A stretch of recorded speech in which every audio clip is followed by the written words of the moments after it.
Không nào nữa, tôi vừa tàu tí rồi mà tụi nhung nữa. Tao là nó cho mình có cái lò. Giờ tàu tí rồi mà tụi nhung nữa, giờ thâu một bài mình trâu á, cho một tuần trâu nữa.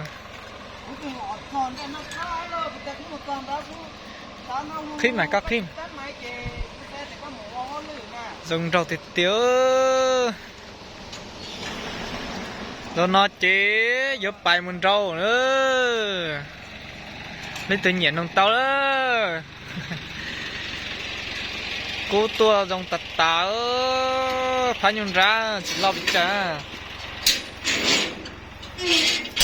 Họ cho nhung ra vậy tụi nó chỉ sáng khá lên từ từ kia cho sổ tư chế tay của tôi cũng cho sẵn đó. Chả kịp bày nó to thoải mái. Đài này là đó một tháng dê này các chọn dê này mình nó mất tệ rồi mình kéo dê thế mà con nhau mình dê cả chế mà sát xa dê thế này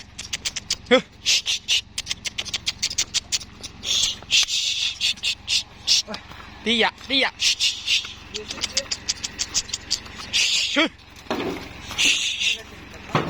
các chọn là dê mà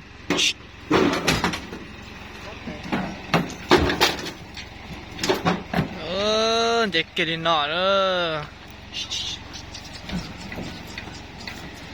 dê lọt chế đi nọ nữa có chữa con chữa à con lông thấp mà khi rồi lũ chả trú tiền một tờ con gì thế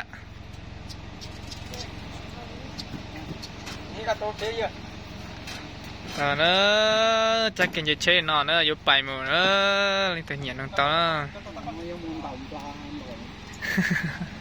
vô bài mình đâu là cho chả lo nó nè lên tự nhiên nó to nó là bài á tôi vô tập kịp mồm nữa